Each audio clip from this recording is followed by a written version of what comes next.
faune et flore fixée. Là, on va revenir toujours un peu sur les mêmes sujets, hein, et on sera sur la faune et la flore fixée.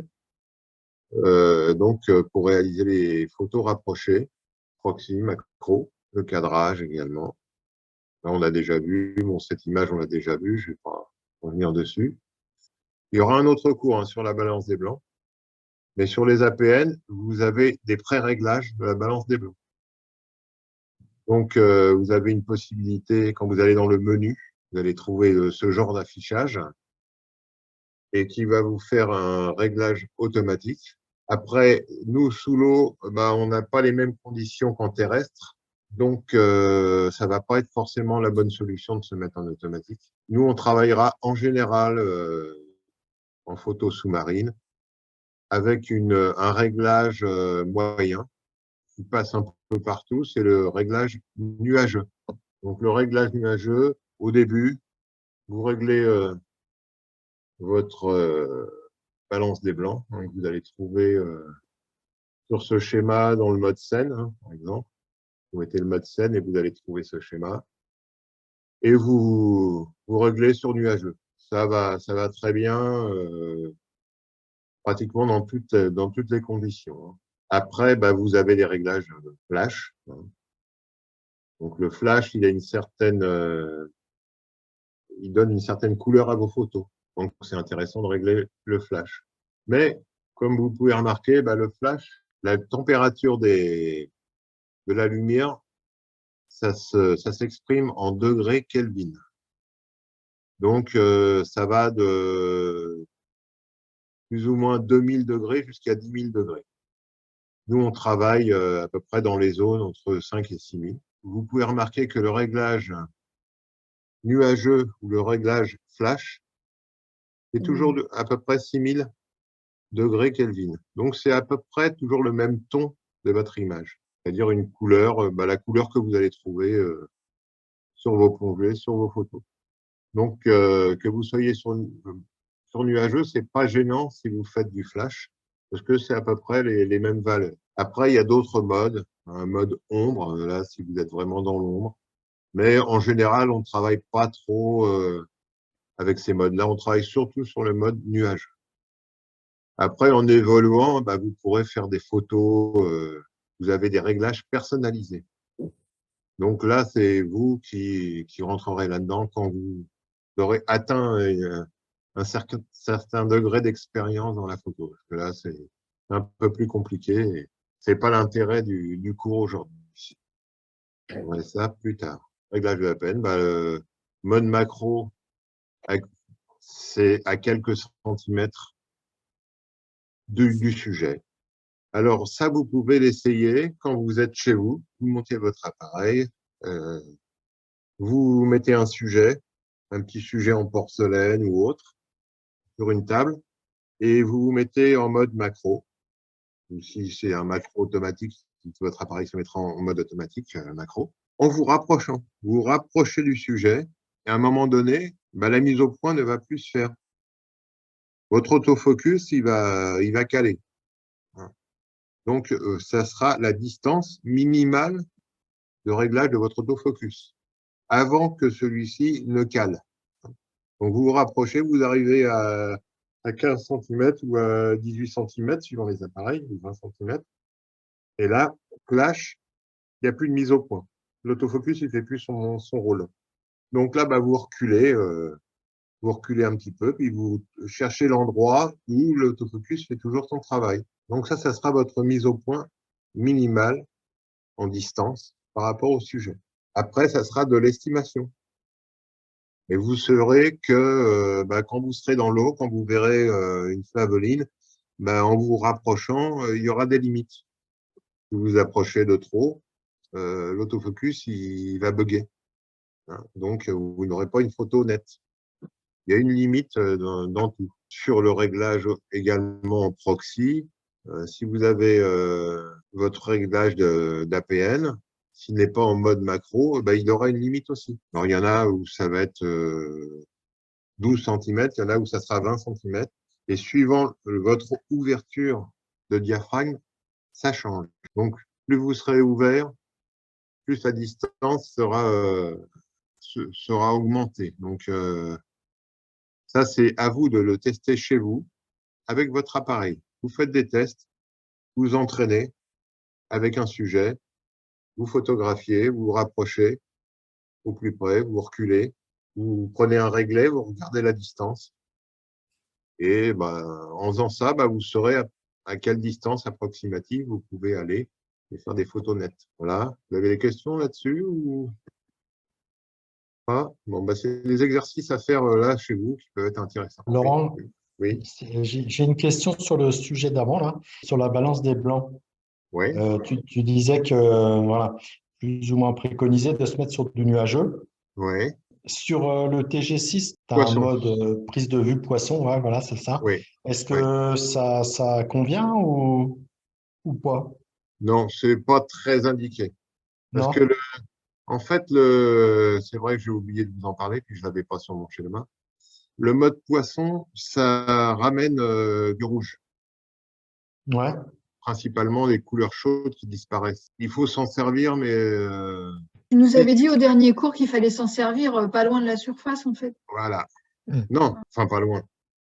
Si vous faites des images, des photos à 1,50 m de profondeur et que vous êtes en mode poisson, vos photos vont être rouges. Mhm. Ah ouais, d'accord. Ça sera un avantage quand vous allez être vers 4-5 mètres ou 6 mètres. Entre Là, 5 et 10 mètres. Là, ça réchauffera vos photos, ça va amener du rouge. Mais après, il n'y aura pas vraiment d'intérêt à être en mode poisson. Ce sera plus intéressant de rester sur le mode nuageux. Donc, le mode poisson, on s'en sert assez peu, quoi. Parce qu'en fait, dès que tu mets le mode poisson, si tu mets un flash, du coup, c'est foutu. Enfin, il faut pas. Ouais. Ça va ramener une dominante rouge. Ça amènera pas grand-chose. Le mode poisson, je pense que c'est fait pour les APN qui sont étanches comme le TG6. Parce que tu vois, c'est des modes grand public. Et en fait, la personne qui va faire du snorkeling, qui va faire un petit plongeon sur 5-6 mètres et qui va faire des photos de poissons éventuellement, là, il y aura un intérêt. D'accord. Mais moi, pour avoir fait l'expérience sur des photos de surface, j'avais fait des photos j'avais eu de la chance de photographier des baleines. Et donc là, on était en snorkeling et on était très près de la surface. La plupart des photos, les blancs étaient roses. Ouais. C'est un peu là, c'est quand tu regardes les photos, tu n'es pas content. C'est dommage. Ouais. C'est dommage. Après tu as Lightroom. Oui, mais bon, vaut mieux s'en servir, faire des essais. Dernier recours. Non, puis on peut faire des essais. Ouais. Faut essayer. Quand vous faites de la photo, faut déjà, comme je disais l'autre jour, faire beaucoup de terrestres, s'amuser en terrestre, bien connaître ses commandes et beaucoup s'en servir. Et se servir des menus, chercher et varier, chercher un peu partout. Et puis après, à l'occasion, quand vous êtes en snorkeling ou autre, ou même quand on va faire les exercices dans la piscine, essayez. Là, il y aura peu de profondeur, mettez en mode poisson, faites les photos en mode poisson, faites la même photo en mode nuage. Et après, vous comparez. Quand vous développez, vous voyez, c'est bien, c'est pas bien. Ouais. Là, faut pas hésiter à faire beaucoup de photos. Alors, et en piscine, d'autant plus. Là, on va vraiment faire des photos. D'ailleurs, pour ceux qui feront l'étalonnage des flashs, là, on essaye tous les réglages de puissance du flash pour trouver la bonne puissance à la bonne distance. Et là, c'est vraiment d'étalonnage. Et même pour votre flash, alors sur les flashs d'APN, flash intégré, il y a des réglages de puissance aussi de flash. Alors bon, je pense que ça peut être un peu complexe et peut-être pas forcément utile si vous avez l'intention d'avoir un flash externe par la suite. Avec les lampes, c'est pareil. Il y a des personnes qui ont des lampes LED avec différentes puissances. Et là, vous allez essayer de faire des photos quand on fera de l'exercice en piscine. Ils vont être sur des sujets, par exemple, à 30 cm. Si vous mettez toute la puissance de votre phare, ça sera cramé. Donc, ça sera intéressant pour ceux qui voudront faire par la suite de la photo, de la macro avec leur phare. Ça sera intéressant de choisir la puissance du phare. Plus tu es proche, et moins la lumière doit être puissante, en gros. Hein. C'est ça? Grosso modo, c'est ça. Ouais. Ouais. Mais ça dépend aussi de la profondeur. Tout à fait. Ça dépend de la profondeur, ça dépend de la… Après, si tu tiens ton phare à la main, tu t'éloignes ton phare ou tu le rapproches. Tu peux jouer là-dessus.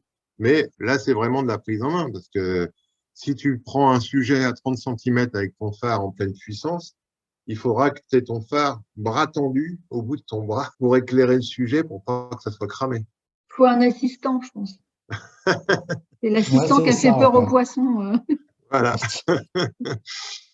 Là, ça devient un peu compliqué, quoi. Donc, à la limite, avec un phare, suivant la puissance du phare, peut-être faire des essais. Il faudra faire des essais et puis peut-être rester sur une puissance moyenne, pas sur la pleine puissance. Voilà, c'est un petit peu le… Ouais. Mais bon, ça se travaille. Hein. C'est pour ça qu'on va en faire en piscine. Et j'ai préparé des piges là, de distance, là, des règles qu'on met au fond de la piscine avec des marques de différentes couleurs pour les distances. Et là, vous vous entraînerez à prendre des photos avec votre éclairage, avec différentes puissances, avec votre phare à différentes distances ou votre flash à différentes puissances et pour trouver ce qui convient. Ça va être les sujets à travailler en piscine. Ça sera intéressant. Hein. Après, ça vous permet d'évoluer. Hein.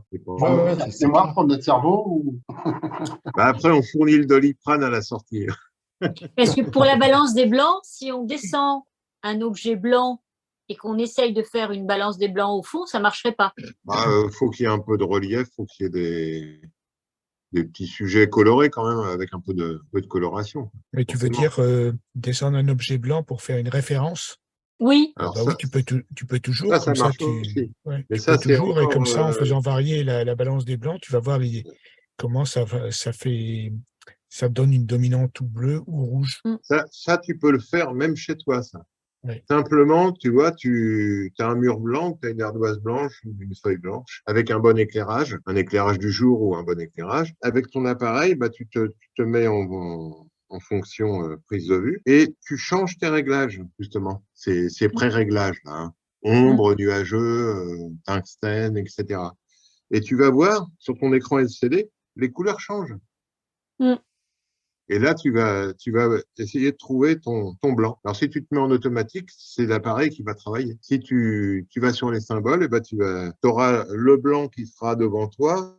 Donc, tu le verras et tu le verras dans l'écran et tu essaieras de trouver celui qui se rapproche le plus, qui est identique si possible. C'est qu'après, quand on évolue dans la photo avec le flash, là, on travaille avec des modes personnalisés où tu vas régler tes degrés Kelvin de blanc pour être sur un blanc parfait, quoi. Mais ça sera après.